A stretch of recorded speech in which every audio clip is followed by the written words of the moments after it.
মুসা আলাইহিস সালাম আল্লাহকে জিজ্ঞাসা করছে, আল্লাহ আমার জান্নাতের বন্ধু কে? কয় কসাই। আপনি আমার সাথে এমনই করেন,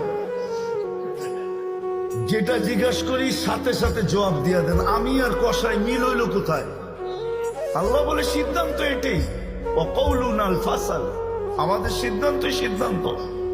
আচ্ছা ঠিকানা দেন, যায় দেখি কি আমল করে। তো যায় দেখে হ্যাঁ কসাই। সারাদিন গোস্ত বিক্রি করে যখন বাড়ি যাওয়ার পালা আসছে, তো গোস্তের একটা টুকরাকে নিয়া কিমা বানায়া পোটলার ভিতরে নিয়ে দোকান বন্ধ করতেছে। মুসা আলাইহিস সালাম বলতেছে, তোমার বাড়ি মেহমান হওয়া যাবে? অবশ্যই যাবে, কিন্তু শর্ত আছে, আমি ডাইরেক্ট বাড়ি যাব না, আমার সাথে চলো। তো বলছে ঠিক আছে চললাম। যা ঢুকছে এক ঝুপড়ির ভিতরে, খুব পরিপাটি সুন্দর। কিচেনে যে ঢুকা রুটি বানাইছে, তরকারি পাক করছে, রুটিকে চুবাইছে তরকারির ভিতরে।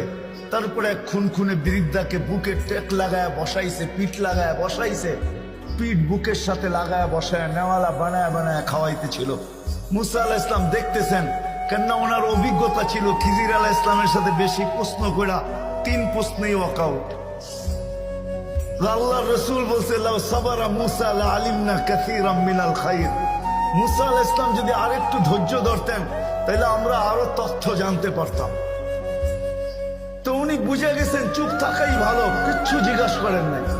যখন খাওয়া দাওয়া শেষ, পরিপাটি শেষ, শোয়া দিয়া এখন বলতেছে, পাশেই আমার বাড়ি, চলো আমার বাড়িতে মেহমান থাকবে।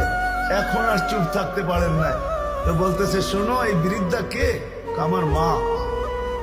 সকালে যখন যাই তো পরিপাটি করা যাই, খেদমত করা যাই, বিকালে যখন আসি তো আগে মার খেদমত করি, তারপরে নিজের ঘরে যাই।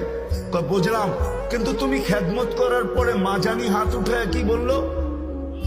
খুনখুনে বৃদ্ধা, তো দাঁত নাই। দূর, বাদ দাও পাগল মা। যখনই খেদমত শেষ করি তা হাত উঠায় বলে, আমাকে মুসা, আমার সন্তানকে আল্লাহ জান্নাতে মুসা আলাইহিস সালামের সাথী বানায়া দিয়েন। তো মুসা আলাইহিস সালাম চিৎকার দিয়ে বলতেছে, মা পাগল না, মুসারও মেহমান থাকার প্রয়োজন নাই, জানার দরকার ছিল তুই আমার বন্ধু হলি তো হলি কি করে।